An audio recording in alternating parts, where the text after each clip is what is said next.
Have you ever posted a cute picture online, felt amazing, and then boom, suddenly your energy tanks, your mood crashes, and everything feels off? Or maybe someone gave you a weird compliment and your brain went, wait, was that shady? Was that a bit of jealousy over there? Common belief says that the evil eye is just superstition. But here's a contrarian take. Maybe it's not all mystical. Maybe it actually says a lot about how humans think, feel, and behave socially. Here's the plan. We'll explore what the evil eye is, why it stuck around for so long, what social science says about it, and how it might actually be affecting your mental state. Well, I started journaling every time someone low-key hated on me, and weirdly patterns started to show up. Let's talk about it. You're listening to Socially Scientific Ish, the podcast where we turn everyday weirdness into personal growth using science, social science, and a little bit of sarcasm.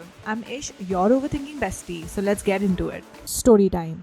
The real life impact of a compliment that didn't feel right. So here's the thing. A few months ago, I posted this random story on Instagram, me in this very nice outfit, hair done, super nice. The kind of post you make without thinking too much about it. Except this time, it blew up a bit. A lot of fire emojis, a lot of you're glowing, you look so pretty. And then one comment came in, it said, wow, you're really trying hard, aren't you? That's it. No emoji, no context, just weird vibes. And I'm telling you that one line really spiraled me. I started overthinking. Did I look like I was trying too hard? Was that too much makeup? Was that dress weird? Not okay? Was it performative? Did I cross some line between chill and cringe? Suddenly, everything I had been feeling good about my outfit, my makeup, it just felt watched and not comfortable. That night, I couldn't sleep. My energy felt off. I tried to brush it off as a coincidence, but deep down, something really shifted. And honestly, that's when I started thinking, what is the evil eye? And because I don't believe in superstition, what is the science behind this and why do we act this way? So, what is the evil eye really? Let's get academic for a second, but stick with me. The evil eye isn't just a cultural thing, it's a deeply social phenomenon. Anthropologists and sociologists have been studying it for decades. The evil eye, it exists in every culture. Across the Middle East, South Asia, Latin America, Eastern Europe, even in pop culture. You'll find it in blue beads, in Turkish souvenirs, desi auntie warnings, and celebrity interviews. It's always rooted in one thing: envy. Or more specifically, what envy does to the person being envied. A sociological explanation goes like this. In collectivist cultures, these are cultures where people live closely together. Social standing, reputation, and balance matters a lot. So if one person suddenly has a glow up or gets a promotion or posts a really hot picture, they're not just succeeding, they are disrupting that balance. Sociologists introduce the limited good theory to explain this. In some societies, good fortune is seen as finite. It's limited. So if you're shining too bright, someone else must be losing out, which means more attention to you would automatically mean more risk towards you as well. So here's a real story. In rural parts of Mexico, if a baby gets too many compliments, the family often uglies them down with a charcoal dot or mismatched socks to ward off envy. In South Asia, it is common to say, may the one with the evil eye, their face darkens. It's not about curses, it's about survival. So yes, it is spiritual, but it is also psychological. It's a reflection of how fragile social harmony can feel. The evil eye isn't fear of a spell, it's fear of being too visible. Now let's switch to psychology a bit. This is where it gets spooky and also relatable. Humans are wired to belong. When we feel watched, we automatically adjust our behavior. It's called the social evaluation theory. We get self-conscious, we second guess our choices, we overcorrect ourselves. And in a digital world where everything is likes and views, and especially that is public, we're basically on a very permanent stage and we are performing there. Studies show that perceived envy, even if it's subtle, activates our stress responses. When you think someone might resent you, your brain enters a mild threat mode. Your cortisol rises, which is your stress hormone, and then your nervous system goes on a really high alert. Even if no one says anything mean, the feeling of being targeted can impact your sleep, your mood, and definitely your motivation. A friend of mine went viral for a dance video. It was a fun, light-hearted moment, but the comments,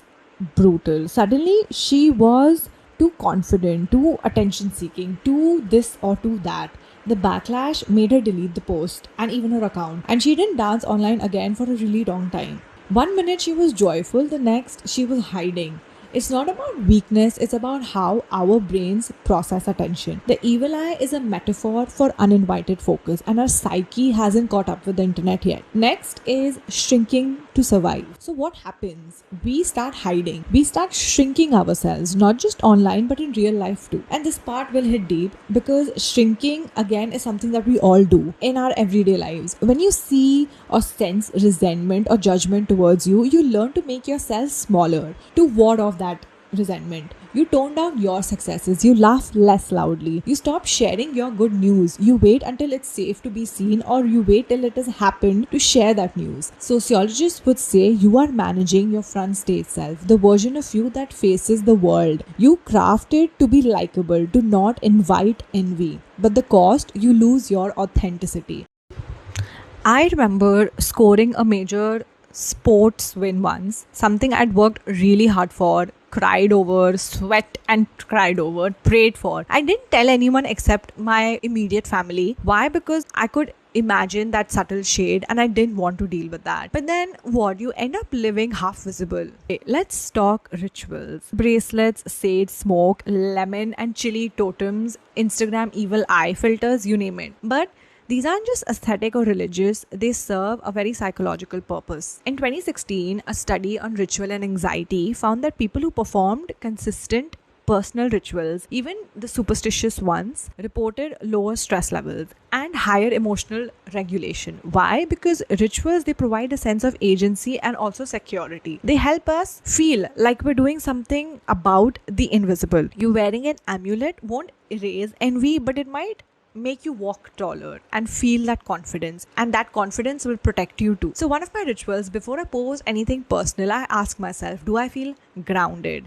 Not excited, not nervous, but grounded. If I'm posting from a place of validation or needing validation, I wait. If I'm posting because I just want to share joy or share any information, I just go for it. Now that was what evil eye is based on science. Now here are some tips that go beyond salt and lemon. Let's get practical. You choose your audience. You don't owe your light to everyone. You share it with people who clap when you win. Celebrate quietly, but don't hide. You can protect your energy without disappearing. Share your joy privately, write it down, but say it out loud. Own your shine. If someone's insecurity dims your light, that's on them. You're not here to be palatable. You're here to be real and you. Create personal boundaries. Not everything has to be content. Some wins are for your heart, not your highlight reel. Use your own rituals, whether it's a prayer, a song, or a morning dance. Find a habit that recenters you. Final insight, reclaim your joy. The evil eye has survived for centuries because it speaks to a real fear. What happens when our joy is visible? But the answer isn't to be less, diminish your light. The answer is to be so full of yourself that others can't drain you. You can be humble and still shine. You can be grounded and still be bold. You can show up fully and still protect your peace.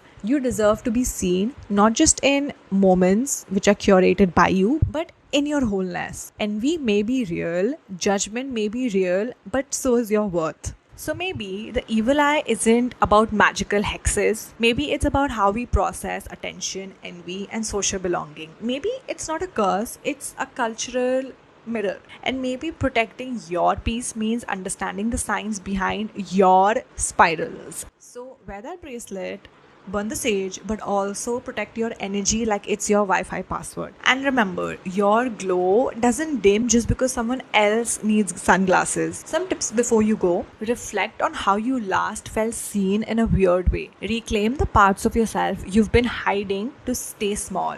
Share this episode with someone who calls everything a jinx. They'll get it. Catch you next time on Socially Scientific-ish. Same time, same spirals.